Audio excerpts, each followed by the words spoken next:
Did I just hold up the exact same books that I hold up in every single bookish video of mine because it's the only books I own physically? Absolutely. Hello, what's up? I hope you are all doing well. I hope you had some water today, you moved your body today, you're feeling good. I have a new video for you. If you are new here, welcome. My name is Tasmin, and on this channel I talk about all the things that I'm passionate about, including my life on the Azores archipelago, where I moved from Germany, to sustainability, books, and all the things that I can think about. And thank you so much for joining me.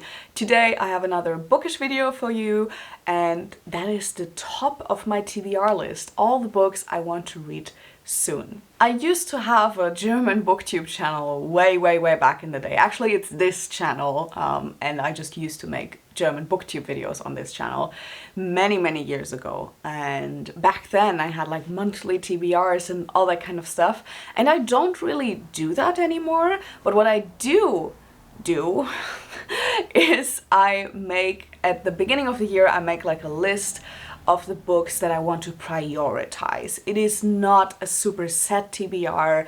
It is not like a list that I cannot stray away from because I am a big mood reader and I don't think TBRs work for me anymore. They used to back in the day. They have done their good, but nowadays it's just not really my thing anymore, and it's not working very well for me anymore. It just causes stress, so I just stopped doing that.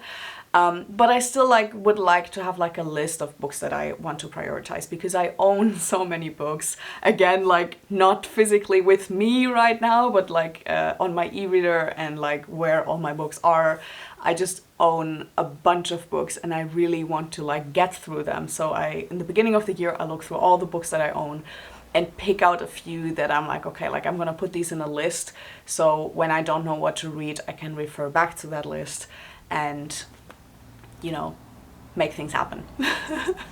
And I know it's late, I know the beginning of the year has long passed, but I still wanted to share this list with you. Like, so far this year has been a bit complicated for me. I have either been buried in work or been super sick or both.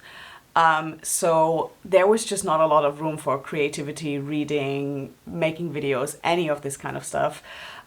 So yeah, better late than never. Enjoy. Before I dive into the actual list that I want to share with you, I just have one honorable mention because on the very top of that TBR list was Braiding Sweetgrass. I've talked about this book a billion times by now. I loved it, I've read it, cannot recommend it enough. Okay, enough. Moving on. Now to the 10 books that I still have not read yet, but would like to get to, preferably this year, soon-ish. Again, this is not very strict, and it's not like, oh my god, by the end of the year it needs to be read. It's a guideline, and it's like the top of my TBR, the books I'm most interested in recently and that I would like to get to as soon as possible.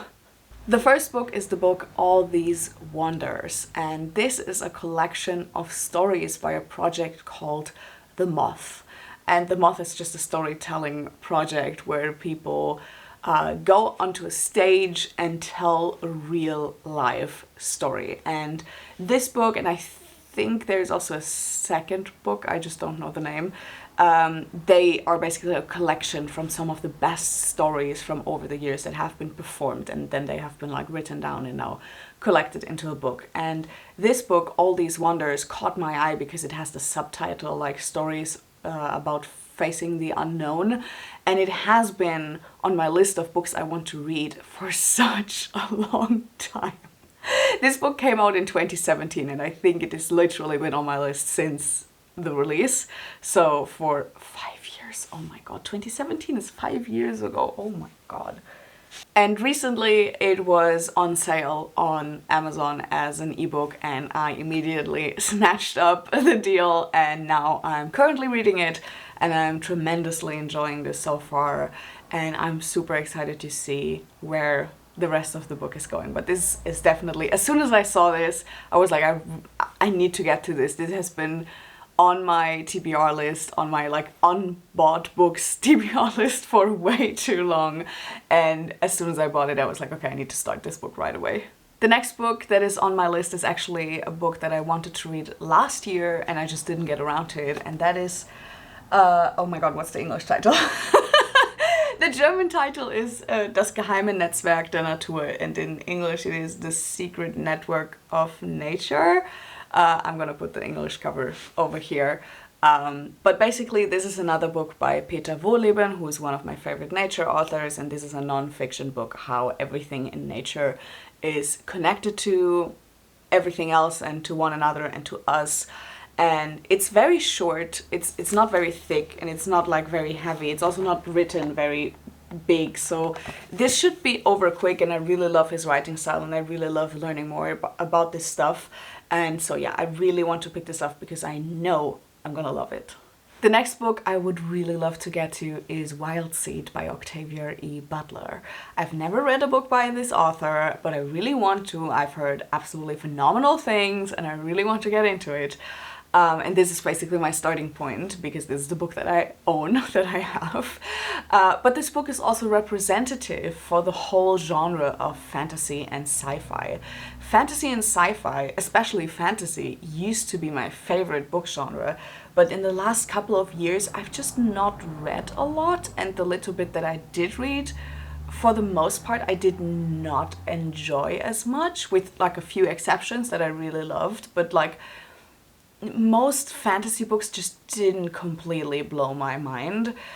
So I would like to read more in the genre to rediscover my love for it, because I really, really enjoy a good gripping fantasy or sci-fi book. So if you have any recommendations of like the best fantasy or sci-fi books that you have read in the last couple of years, please let me know down in the comments below. I would love to hear your recommendation, like something that really gripped you and didn't let go of you and was like unique and special. And yeah, I'm so excited to dive back into this genre. So this book is that book itself, but it's also representative of me wanting to read more fantasy and sci-fi again. Speaking of sci-fi, I really want to read Cytonic by Brandon Sanderson. This is not Cytonic, this is Starsight. This is the second book in this young adult sci-fi book series. And I have not gotten my hands on a copy of Cytonic yet. But I really need to, because I'm so excited for this. This is one of the book series that really gripped me in the last couple of years, and weirdly enough, I always buy the copies in Lisbon Airport. I somehow always end up buying it there. I don't know. But yeah, I'm gonna be in Lisbon Airport soon, so maybe I can get a hold of the book there again to continue this trend. But I really loved this series so far, and I'm so excited to see where it's going. In general, Brandon Sanderson, I think, is like a phenomenal author. I'm not like a #1 fan like a lot of other people, but I really enjoy his work, or at least the ones that I've read so far. I also enjoy the stuff that he's posting online. I'm gonna leave his YouTube channel link down below. If you're a writer, there's a lot of great resources for you there. And yeah, I'm very excited about Cytonic and to see what's gonna happen to all of these characters and in this world, because it expands with every book so massively, and I'm just excited where we go from here. The next book that is very high up on my list is Ace, and this is a non-fiction book about the asexual spectrum, and I think that is so important, and I've heard such phenomenal things about this book, and I really, really want to read it. I'm so excited. I already have it, and I can't wait to dive in. The next book is also from the non-fiction genre, and it is All We Can Save. This is a collection of essays, art, stories from female leaders in the fight against the climate crisis. And I'm so excited. I've heard, again, such phenomenal things about this book, and it is a topic that is near and dear to my heart. It's a topic that is so important, and I got it highly recommended from people whose opinion I fully trust in books, so I'm very ready to dive into this book. I think I need to take a break of like climate books for a little while, but even if I don't get to it before the next proper round of Climathon, I'm gonna read it when the Climathon happens for sure. But maybe I will even read it before, because I'm really, really excited. So this will definitely, or very, very likely, be my next like climate read. Yet another non-fiction book, but a very different topic, is Body Positive Power by Megan Jane Crabb. I have this book for a while, and I even brought it with me with the intention to read it, and I still haven't read it. This book, unfortunately, has lost all its color. I don't know if you can see that. Like here is like bright pink and lost all its color on its spine because it's been in the sun a bit too much. And I still haven't read it, and I know I should because I know this book is gonna help me a lot with like how I view my body and with self-love and with accepting myself and also with becoming a kinder person to other people. Like I don't think I'm a mean person to other people, but I mean, we're all raised in the same kind of society where we judge women all the time and where we judge bodies all the time, and I don't want to participate in that anymore. And I've been trying so hard over the last couple of years to just not participate in that and to move into a different, more healthy, more happy, more loving direction. And I think this book could be a game changer on this journey. And again, I've had it for a while and I really need to read it. So it's now definitely on my priority list. The next book on the list, okay, is An Astronaut's Guide to Life on Earth by Chris Hadfield. Okay, listen, if you have been on this channel since I made the German booktube videos, or maybe even since video 1, you would be very familiar with this book because I basically own this book since, I don't know, 2012, 2013 or something along those lines. I don't even know when it was published, let me see. It was published in 2013, so I guess I have it maybe since 2013 or 2014. I have it for a very, very, very long time, and it has been on countless TBRs over the years, and it has been on every single yearly priority list, and I never pick it up, but I really want to. That's like the weirdest thing about it. It's not that I'm like, that I've gotten bored or that I'm not interested in this book anymore. I am. So much. Like, I love Chris Hadfield, or at least what you get to know of him online and, you know, and in the media. I'm fascinated with space and astronauts and astronomy, and it's like such a huge passion of mine. And I've heard, again, phenomenal things about this book, and here I am so many years later and I still have not read this book, and it's really shameful at this point. It's really embarrassing that this book is still unread. It's again one of those books like Body Positive Power that I even brought with me so I would read it, and I still haven't read it. So yeah, I'm just gonna put pressure on myself to read this year because this cannot continue on like this. For the next book on this list, I entirely blame Adri from Perpetual Pages. I'm gonna leave their link, their channel, the link to their channel down below. I love them and their content, but yeah, for this book they're entirely to blame, and it is The Gilded Wolves. This is a young adult fantasy trilogy, The Gilded Wolves being the first book, and I had zero interest in picking it up.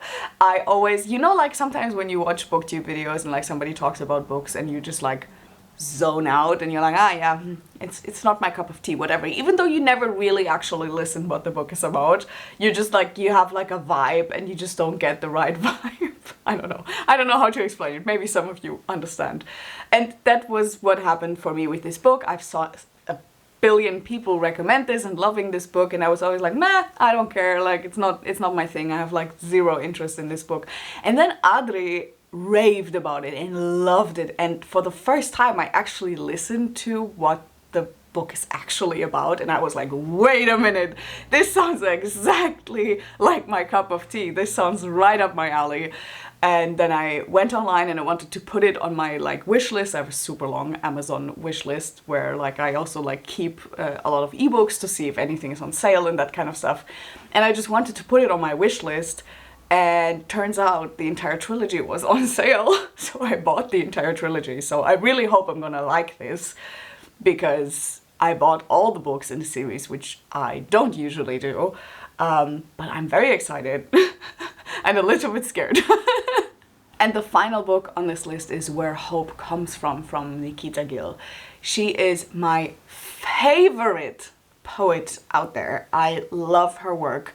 I have read, I think, almost every single book by her. I think there's like one that I am not very interested in, like one with fairy tales, if I'm not mistaken, because fairy tales are just not my thing. But I've read otherwise every single book she's published, and this is the only book left that I have of hers that is unread on my pile of books, and I really want to get to it. And even though I'm gonna be very nervous not having anything else by her to read, so maybe if by any chance she announces to publish another book, that is then my sign to pick up this book, because I know there will be more.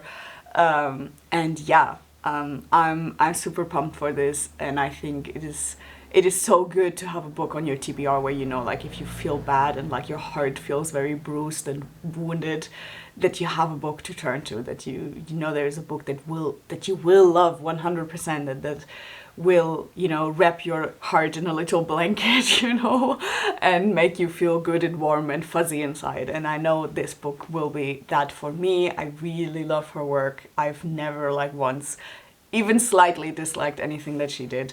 So I'm excited for this one. That is it. Thank you so much for watching. Have a fantastic day. Don't forget to take care of yourself, and I see you in my next video. Goodbye!